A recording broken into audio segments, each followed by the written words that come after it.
Hi, my name is Logan, and since I'm not a good content creator, I thought I should talk more about myself. And bam! Just scenery change, because I need to refilm. Well, here's something that you might not know about me. So I began designing websites all the way back in 2003, and so that's when I was only about 10 years old.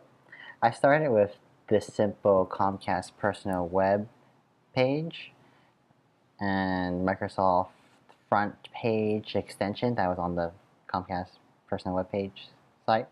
I didn't really know HTML and CSS back then, so the websites looked kind of hideous and ugly. So fast forward a few years and my first production website was thankfully something that I didn't seriously need HTML coding experience. Okay, let me show you a few websites I actually designed, and here is one of the production website which I designed back all in when I was in high school. So this is Wallenberg Traditional High School. School Loop is template design, so there we have many templates, and then we have objects you just simply drag and drop. And this was sort of me laying out the website. Over the years since I graduated, the website has started to become ugly.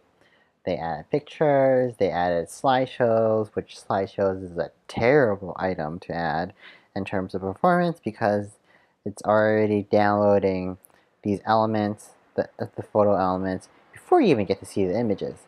So, being me, I actually wrote some web stats, and I used to have a whole little page saying how the website should look, and hey, I kept that there, or someone kept that there. And yeah, I pretty much designed or did the layout of the website of what should be there. My model page for that website was actually Abraham Lincoln, which is another public high school in San Francisco. So let me go to that website by removing all this stuff and changing, I think it's that. Yep. So this is one of my model websites. Kind of copied the layout of the tabs, but then for Lincoln, they have just way too much stuff. They have images everywhere, and I think it's an information overload. It looks terrible, in my opinion. But I think that's what people actually want. They want everything on one page. So this is one of the websites you should not model yourself after. I only copied the header bar. For the next website that I spent a good deal of time doing layout was the redesign of the UCLA Undergraduate Student Association Council. Mouthful. Anyways, this is actually, again, following a similar, it follows a template that UCLA had during their rebranding times.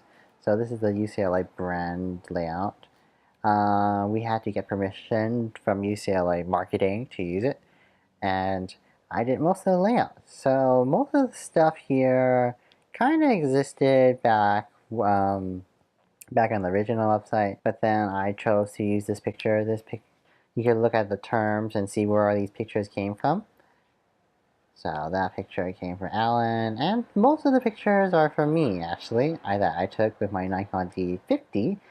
I wish I had a nicer camera, or more modern camera, should I say, that I could actually record YouTube videos with. So maybe someday I'll buy a new Nikon DSLR. Anyways, that picture is by me, that one's by Aaron, one of my friends, and that's me, and me. So here's a picture of the main web page. It's pretty nice, in my opinion. Everything was thought very carefully, so people who visits our undergraduate student website, they are usually visiting to look at their budget report, so they could just click on this link and they'll see the their student group's budgets. All these are public records, and then other things that people visit the site for are for agendas and minutes for the student government, undergraduate student government. Here is the About page, which is the picture that I took of the castle I work in UCLA.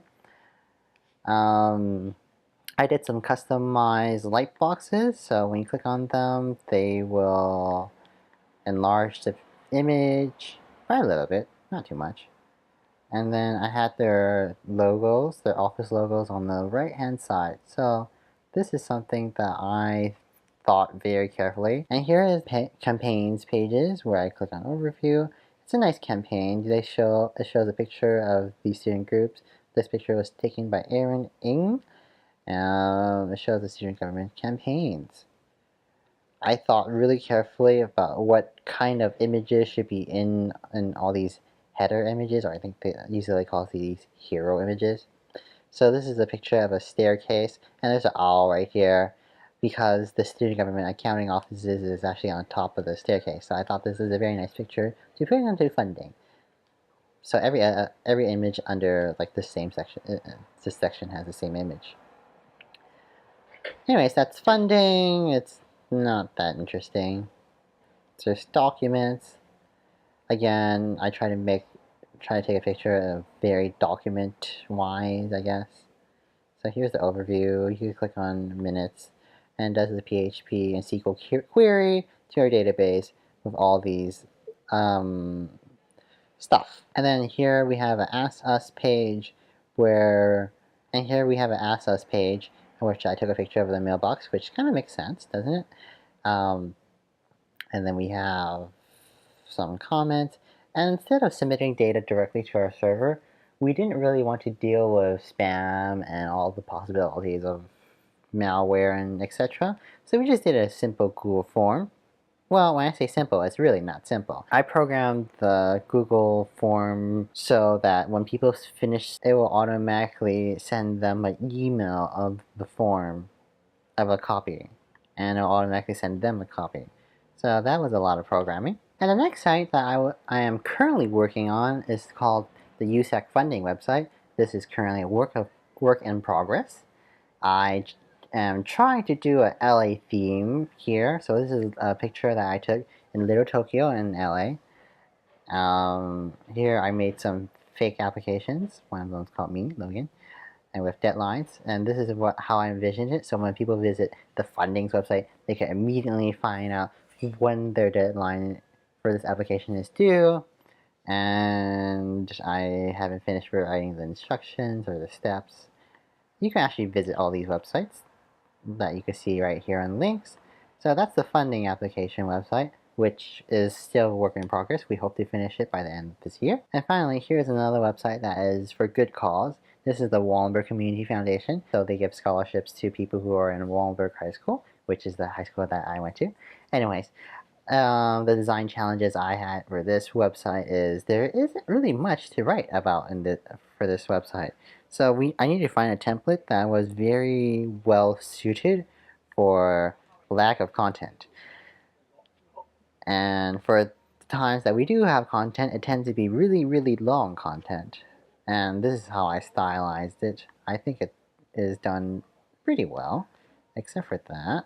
I noticed it's not the same, sadly. And then we can visit our scholars, and it's similar designs, alumni, and if you want to help the Wallenberg Community Foundation, you can also do donations via mail, which is kind of interesting. So you can do a charitable donation, which I believe is also tax deductible if you contact them. So these are the websites I have worked on over my career. Most of these websites I designed require PHP, SQL, and sometimes shell scripting. I hope I have shown you how I progressed from creating simple template websites that people could just simply drag and drop to more intricate things like using PHP and SQL. So thanks for watching. If you have any questions, comments, you can leave them in the comments section below, and I will reply to you.